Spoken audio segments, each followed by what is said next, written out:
And it's obvious that Trump did this to offer counter programming to Biden, so Biden didn't get the high views that these town halls generally bring. You see it's in the multi-millions that people will tune into these things. So the fact that he's having it at the same time on a competitor network, I think, is very obvious that he didn't want Biden to have the show tonight.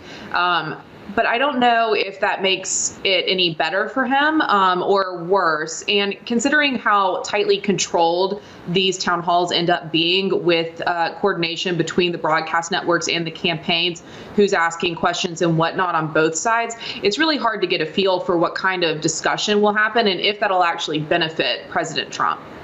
Just moving on to fiscal stimulus negotiations have been ongoing behind the scenes, and it feels like both sides are far apart on the overall number. One of the stumbling blocks seemed to be funding for a national strategic testing plan of the virus. That's something the Democrats have been calling for. It is hard to see the Republicans agreeing to that, in particular President Trump, right on the eve of an election.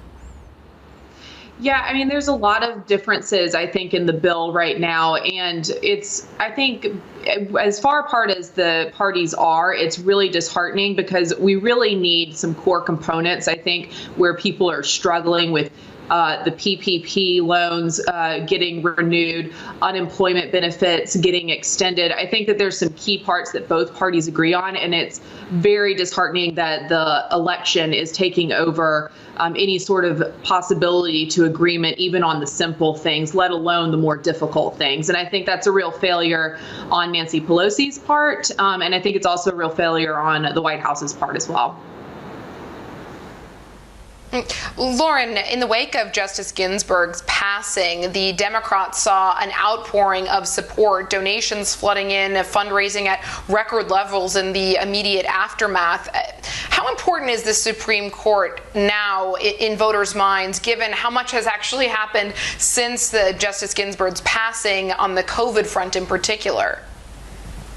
The Supreme Court, I think the reason why people were paying very close attention to this is because during the Kavanaugh hearings and during his confirmation process, it actually increased turnout pretty aggressively on both sides, on the Republicans and the Democrats, because of the way that confirmation hearing was handled. It was highly political. There was lots of personal attacks, and people reacted to that, and you saw it in the midterms in 2018.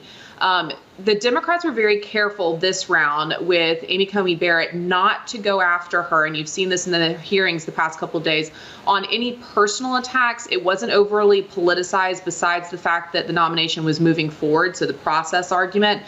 Process arguments tend not to affect elections as deeply.